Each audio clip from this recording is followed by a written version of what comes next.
Taas kayo dito. Yan.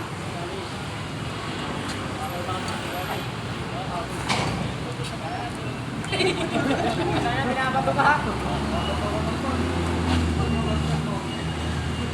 Ayan, baka yan. Lalapit yan. Ubra-bura daw eh. Galang, oh. Parang sobrang safe look.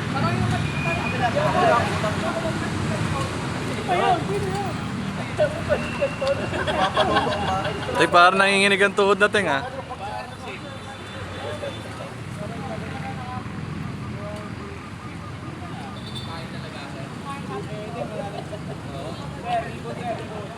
Eh, ikot si Teng. O, doon siya ng kalbo, bagay. Ha? Kalbo. Sabi na naman. Sabi na. Kaya,